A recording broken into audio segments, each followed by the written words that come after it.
Was John that way? From what you can tell. As far as thinking and planning, no, but John was always about experimenting. John would try things. There's a great quote that I talk about from one of his books where he says every once in a while he'd get halfway through a fill that he knew wasn't going to work. And he's going to get the awful look from the lads. And he said, but if you're not doing that now and then, you're not experimenting. You're not trying. You're not playing beyond what you can already play. So guys, when you start, I'm talking to my bandmates, when I start really, and you're turning around looking at me going, what the hell was that? I'm going to blame it on John.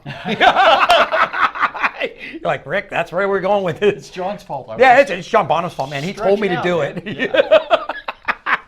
Oh, my Lord.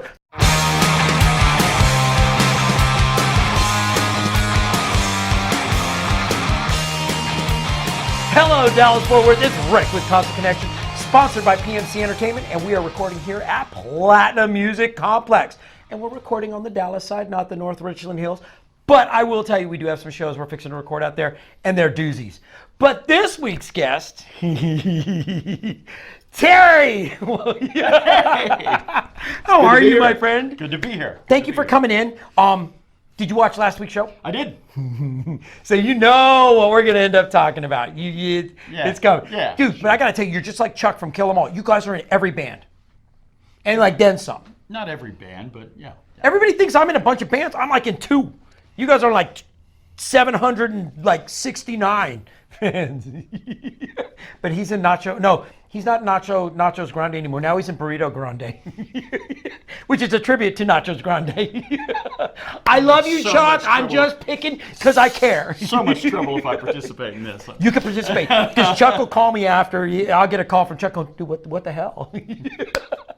Oh, my Lord. You have like everything under the sun going on. I don't like to stay home. Yeah. You know what? I get that. I look at my calendar every week, and I do have weekends that I have to stop and decompress, and I have to take some Rick time. Sure. I don't know if you saw a couple of weeks ago, I hit the wall, and it was a Sunday, and I stayed in bed and slept all day. And my wife takes a picture. I'm like cuddled with my dogs, and I'm passed out. She takes a picture and puts it on Facebook, and of course. Like, really, people, everybody's got to make their comments. Well, that's every Sunday for me, so, Oh, my Lord. Let's start at the top. Swan song. Yeah. Dude. Swan song. John Bonham. As drummers. And I'm a good metronome. But you're picking, like, the top echelon of drummers to pay tribute to. Yeah. Well, I'm in a bunch of bands, but, like, I always wanted to complete my drummer trifecta, which is to have to be able to do John Bonham in one band, Neil Peart in another band, and Stuart Copeland in another. Okay, which anybody who watches knows Jimmy Chamberlain, Neil Peart, and Trey Culp are my 3 favorite drummers. Yeah. And I got to say that I am a Dave Grohl fan too, which is an incredible drummer. I'm also a big Glenn Sobel fan. So my God. I got Dallas Cooper for that. Oh my God. Yeah, but you are picking some of the toughest of the tough. Like, you make me look like a beginner. I should come to you and take some drum lessons because I'm like, holy hell. Seriously, those are huge accomplishments. And which one do you think out of the 3 is the toughest? Rush is the toughest by far. Neil? Yeah. By far? More than John? Yeah. Well, yeah, because the thing is about when I do a tribute, I get like way into the drummer. I love it. Study them and what their ticks are and what their go-tos are and how they play and why they play what they play. So like every other band is like, once you get their style down, even Bonham, once you got that style down, then you just learn like intro, verse, chorus, intro, solo, chorus. Well, it's no different than anything else. But Rush is like, you have to learn like every stroke because every drum fill has a bass line going with it or a guitar accents going. It's all this way. You can't change anything. Yeah. So like, and I've never been in a band where I had to memorize like fills. Like I have to play it exactly that way. Wow. This is the first time. And it makes my head hurt. So like John Bonham, you can get away with knowing the style and just going out there and playing it. Yeah, you're pretty darn close. As long as you can play like Bonham. You're good. Because John didn't play anything the same way twice. You listen to their bootleg tapes. He doesn't play anything the same way twice. But Neil is repetitious. He will play that intricate part, but he'll do it every show identical. Well, Rush writes the other way around. Rush are craftsmen. They're composers. They will beat that song to death. Before they record it, they probably played it 100 times or more. Yeah, and they'll add to it and add to it and polish it, and that's just the way they work. They construct things, and it's so interlaced and so tight. You can't change anything. You'd have to change the bass line and change the guitar line, and and it's like a 3-hour math test with calisthenics. It's funny you say that. We'll get into that in a minute because I have a take on drummers, period. But Neil, and again, we have to pay true respect to the brilliance, the genius, the art that was Neil.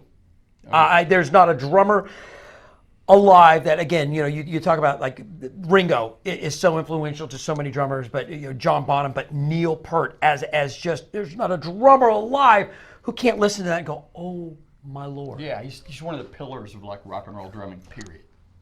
Even basic nerds like me, I'm pop punk, but you listen to that and you go, oh my God, the brilliance of it. And on top of that, he's like the best lyricist ever. Yes. I don't know if people know that.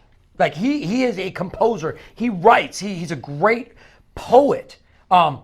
I was watching, so I had to go out, probably like everyone else. I went out and I was watching some interviews with him, and I didn't realize that, he was into riding his, bike across and writing books. Like, he wrote a bunch of books. Yeah.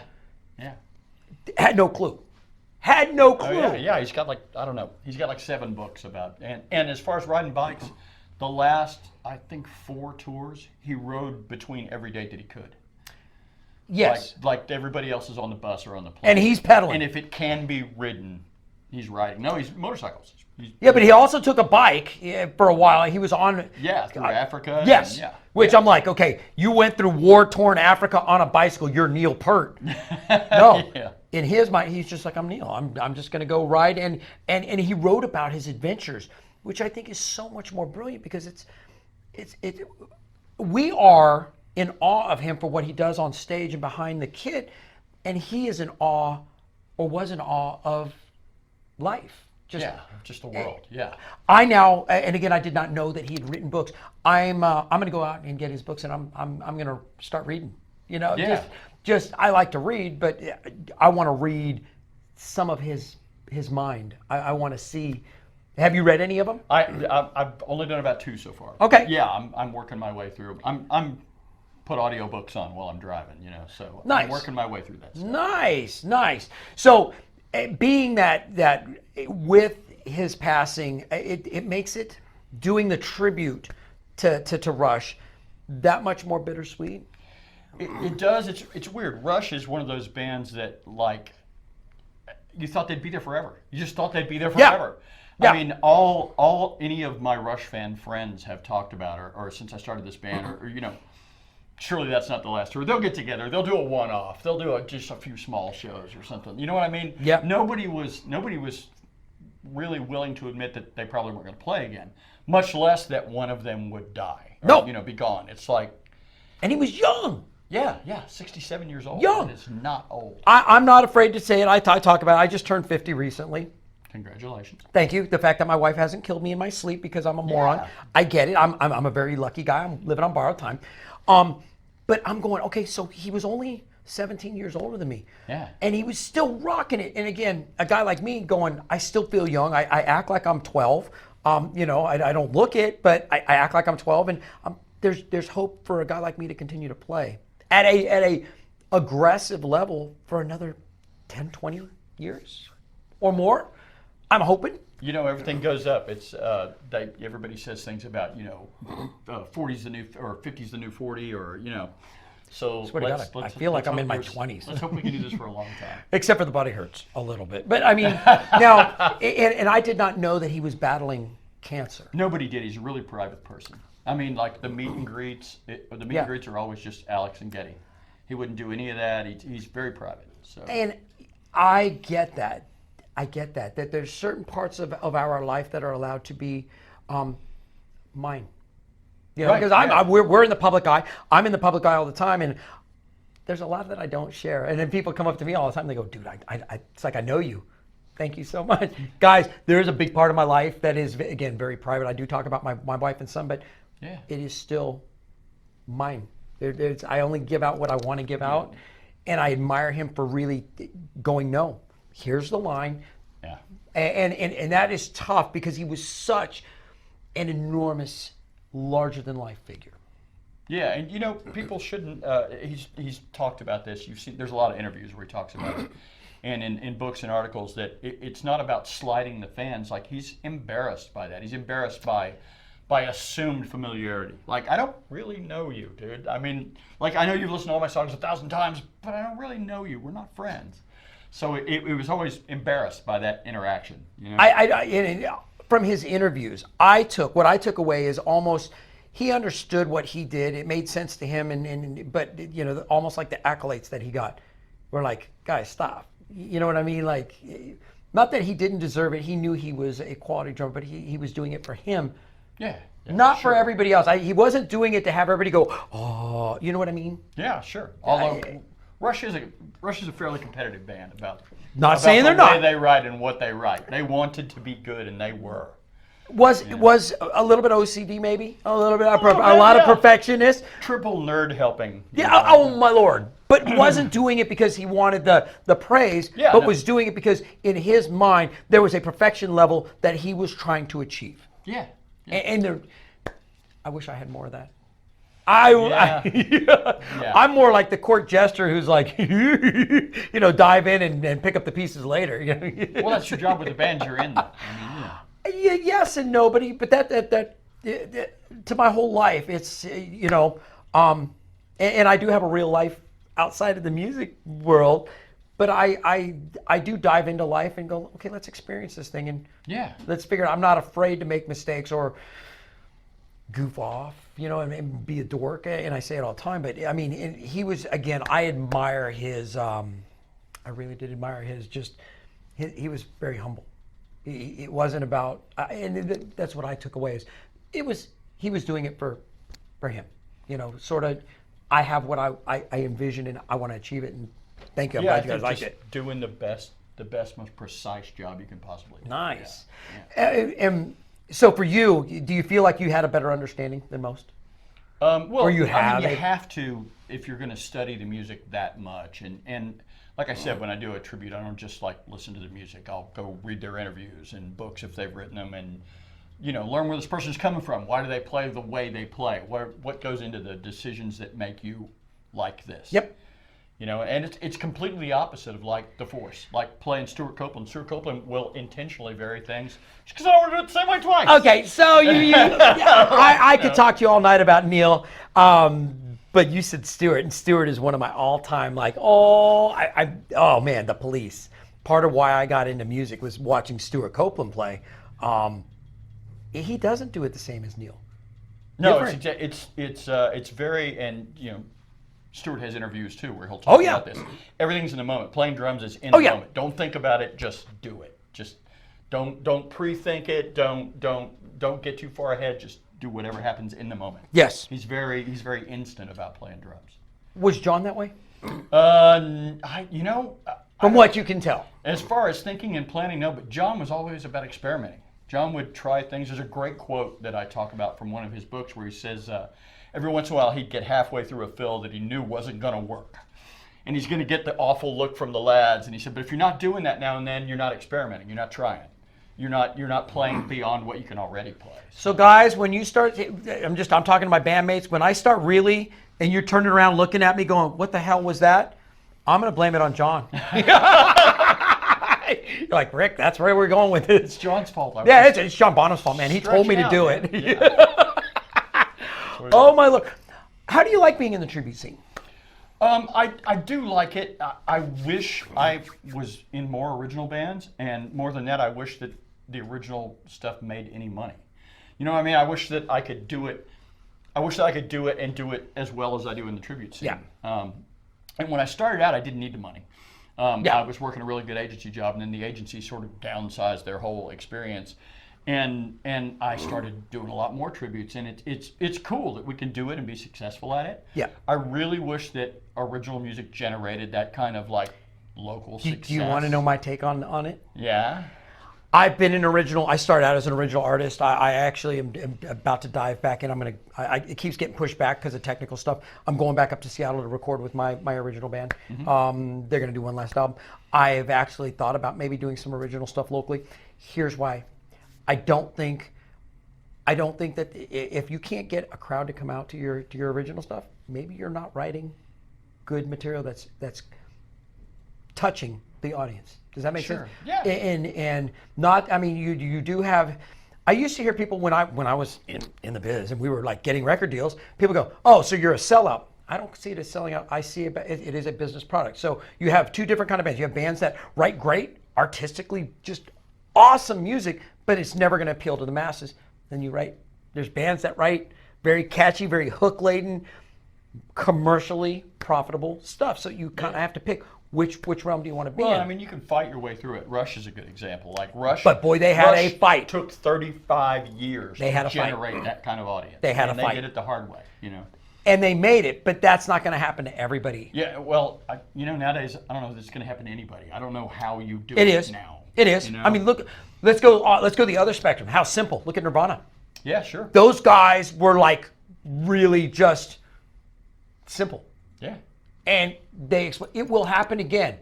More than once. It will happen again. But it's who's going to find the courage to go, this is what we like. This is what appeals to us. And it happens to, and they do it with such passion that it connects with the audience. I don't think bands spend enough time really figuring out how do we present it to the audience. They can write great music and then they stand there and play and they might be wicked talented, but people want to be entertained. Yeah. I believe it because Rush was entertaining. They were entertaining. Right. Neil was an incredible drummer. I mean, Geddy Lee, wicked talented. So how do you get the audience into it? I think a lot of bands spend so much time worried about what they're what they're playing and making it cool to themselves. And I think you have to start there, but how do you again appeal or how do you market yourself? And a lot of bands don't. Yeah, you have to pay attention to what you're doing on stage, no matter who you're playing with. Part of the reason I started this show is to help bands promote and promote. I wish I could get more original bands on here. I beg. We love originals. I know you've got an original band. Yeah, well, I'm doing an album. It's funny, I got asked to do an album with the Hillbilly Orchestra, and it's a long story why production got delayed, and since then it's just been like, we got a gig. You want to come play this gig? Yeah, come play another gig. You know what? Come play. We don't make anything. It's original, but come on, play another gig. So Isn't it funny how gigs with them. How the pre-production sometimes stalls, and you're like, oh. Yeah. I just want to go in the studio. I just want to finish that album. Yeah. But we've done a bunch of gigs, and it's always fun. Mongo's a blast to play with. Nice. Motown's in that band. So, yep. Have to drag you guys on sometime. Yeah. And do an interview. You be game? Sure, absolutely. Would you come back on to promote some of your other bands? Sure. I mean, this was special. Thank you for making time again to talk about Neil. Again, we lost an absolute iconic. Neil is the best. I don't know if we'll ever see that likes again. There are bands out there that do compositional writing. I mean, Tool. Oh yeah. Tool is a compositional band. Yep. It's done, but it's just not the same. Rush was a singular object. They caught lightning in a bottle. Yeah, I felt really bad. I remember the Friday when I found out about this. I had written to a couple of friends. People called me, which is weird because it's like I'm just in a Rush cover band, But I still had people calling like, "Are you okay?" I even ask you the question because I mean we do. You feel like you've lost somebody that you know. I don't know Neil. I Nope. never met Neil, but it still feels like you're losing your cool uncle. You know what I mean? Yeah. Somebody that you in your mind you feel like you've got a relationship with. You spent so much time with their music and their interviews and their books and like you feel like you know this person. You know what I mean? I know.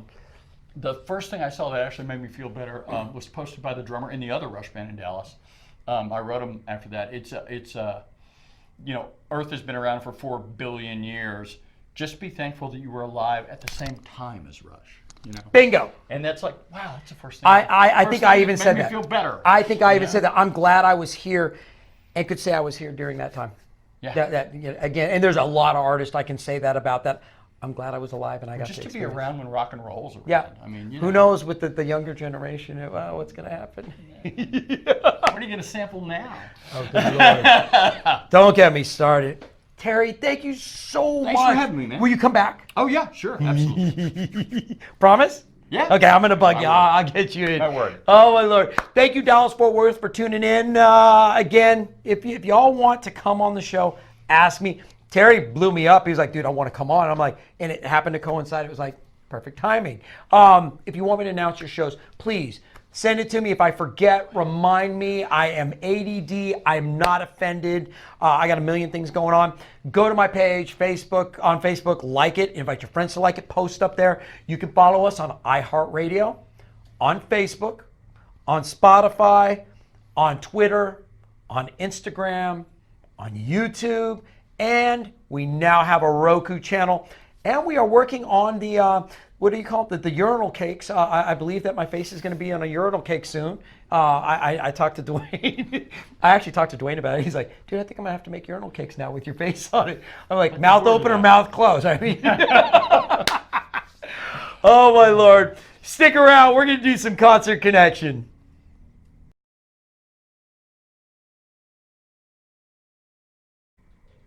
So let's jump into Thursday, January 23rd. You know what? This isn't a show. This is just me getting out of trouble without getting into trouble and avoiding. Yeah, no. It's National Pie Day. Just for those of you that might remember, Miss April owed me a pie in the face and she forgot about it. Don't remind her because I don't need a pie in the face. But I'm just saying, it's National Pie Day. I got off scot-free.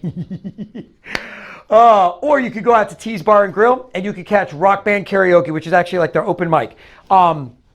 T's, Eric, Tammy do a wonderful job. They host it every week. Go up there, check it out. It's a great place for you to dip your toe in the water and kind of get on stage and check it out. It's addictive. I promise you as a musician, if you get on stage, you will be hooked. Kind of like me.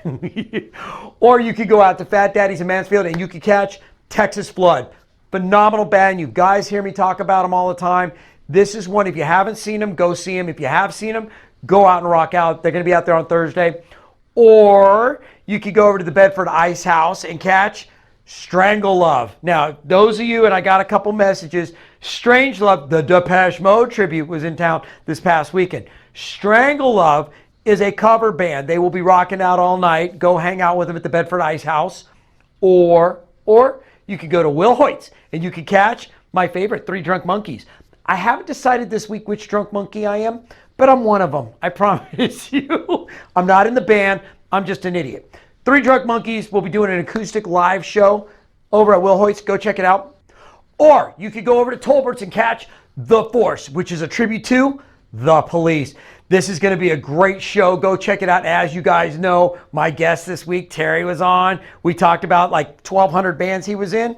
So, Terry in The Force. Go check him out. Tribute to The Police. There you go. There's Thursday night, just a sliver. Get off the couch, put down the ding-dongs and the ho-hos. Go support live local music.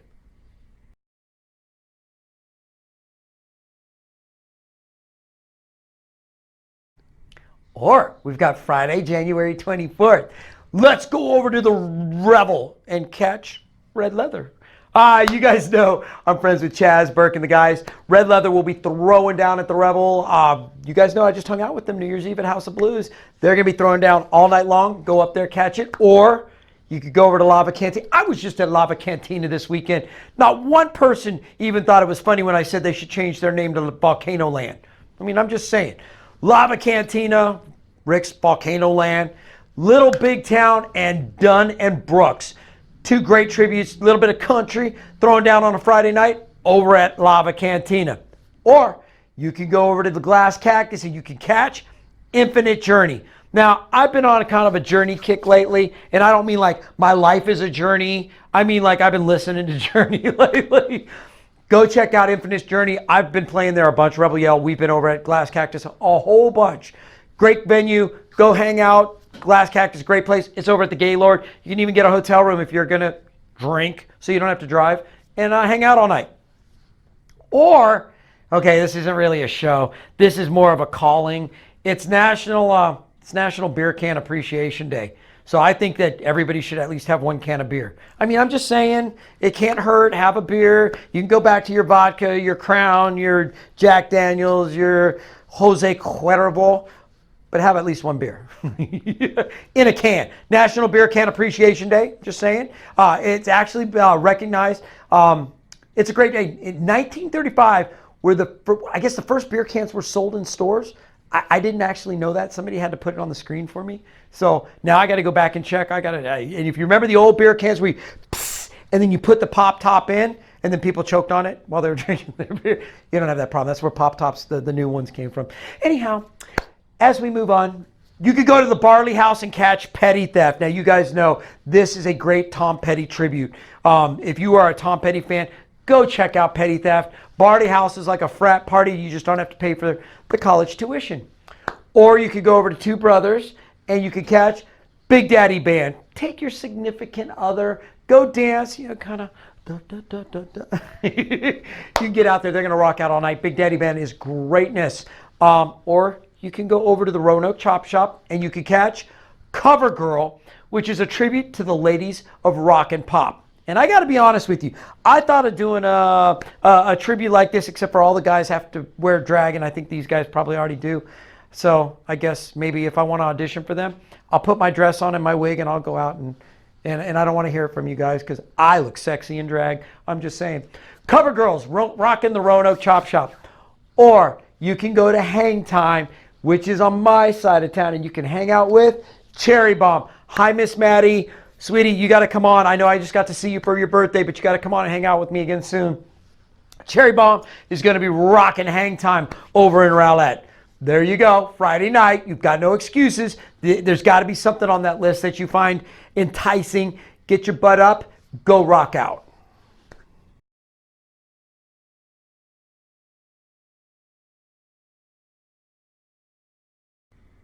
Saturday, January 25th. Can you guys believe we're at the end of January? Like, this month went like that. I'm just, I'm blown away. We're almost into February, which means it's almost Valentine's Day. I have to make sure I remember. Note to self, Rick, go get your wife some chocolates and a card and some flowers. Otherwise, I'll forget. And I'm sure you guys will remind me because you guys love sending me mail. Saturday, January 25th, let's go out to the Poor Shack and catch Motor Breath and Significant Others. You know what? This is a good pairing. I haven't been out to the Poor Shack lately, but I need to get back out there. Go check it out Saturday night. This will be a fun one. Or you could go to Lava Cantina, which you guys know I go out there all the time. And you can say hi to my favorite ginger, Miss Greta. Hi, Miss Greta. It was great seeing you this past weekend at the George Michael tribute. I got pictures. George came out, was photographing, and I got pictures with Greta. Actually, Amy and I both got pictures with Greta. But Lava Cantina, you can go check out Burning Sky, and you can catch Christopher Mills Band. This will be a good lineup. I might have to pop back out just because I get to go see everybody from Burning Sky rock out. Or, gosh, and this is a tough one. Or I could go over to Gas Monkey Bar and Grill and catch Def Legend, Van Halen Experience, which is VHX, and Infestation. And I think Infestation, if I'm not mistaken, is a Rat tribute. Haven't seen them, but I've seen VHX and I've seen Def Legend a bunch. This will be a fun show. If it's outside, I don't know if I can handle it. I might cry like a little wuss and be like, it's too cold, because I was complaining the other night because it was cold. I'm getting, we'll stop there because you guys are going to pick on me anyhow. Or you could go over to the Blue Light in Dallas and catch the Tools or Rise Against the Machine. Again, a Tool tribute, a Rage Against the Machine tribute. This is going to be a good lineup. Again, guys, I love guys in Rise Against the Machine. I need to get out and see them. It's been a little while since I've seen them, but I need a good dose of some Rage. Or you could go over to Longhorn Ice House and catch King George, which is a tribute to George Strait. This is another one. And I think these guys, I think they're some way, shape, or form, Mike had something to do with the booking. I'm not sure. I'll shut up at this point because I'm probably wrong. King George is a great tribute. Go check them out. Or you could go up to T's Bar and Grill and go catch Creed, Flannel Box, and a band named Goot. This is a great lineup. I know I've been talking with Doug and trying to throw some stuff together. We're going to see Terry, obviously, guys, he does Flannel Box. man, this is going to be a great night. A lot of friends are going to be on stage. Or, and if my wife has her way, we need to go dancing. You could go to Sue Ellen's and you could catch Prima Donna. And you guys know I love me some Madonna. I need to get out. That way I have an excuse to dance. And yeah, I still only know how to drive the car. That's the only move I have. And yeah, when you're really drunk and you're holding a cocktail, you just drive the car all night. I'm just saying, all you got to do is stay in rhythm. There you go. There's Saturday. That's kind of a sliver of what's going on. Get off the couch. Go support live local music. There's a ton of bands. I do actually have some originals that have finally reached out to me. They're coming on the show. So we've got some great originals coming up. We're going to start really focusing on original bands and see if you guys will go out and hang out with some of the local talent that we have here in Dallas-Fort Worth. Guys, if you want me to announce your show, send it to me. If you want to come on the show, ask me. Go to Facebook, like our page, invite your friends to like our page, post your stuff there. You can follow us on iHeart Radio. You can follow us on Spotify, Facebook, YouTube, Twitter, Instagram, and on our Roku channel. And when you see the rolling billboards around town, actually, mine are going to be wanted posters, not rolling billboards. You'll still know it's me. It'll just say, instead of in the pit, in the cell, because I'm probably going to jail for something. I just know it's coming down. Thank you for hanging out, Dallas-Fort Worth. I appreciate spending another 30 minutes of your life that you don't get back. I thought you would have learned by now, but you didn't. So here you go. Your therapist is still sending me the bill. Please tell him to stop. I am not going to pay it. I've got my own therapist that I have to deal with. Oh, and a big monster shout out. I got to tell you guys. I got a package in the mail this weekend, and I didn't open it up till late last night. Miss April sent me a picture. Can you believe it? Wow, that I was blown away. She brought me to tears. What a great! I had a great time again at Drumathon, and this was a photo shoot that April and I did. Thank you, Miss April. You and the whole staff at Breast Cancer Can Stick It and Drumathon are incredible. I was absolutely just the poster. It was framed. You blew me away. I'm so thankful for y'all's friendship. You treat me really well, so thank you very much. This one will be going on the wall here shortly at the house. So there you go, Dallas-Fort Worth. Thank you for hanging out with me. I'm Rick. This is Concert Connection, and I will see you in the pit.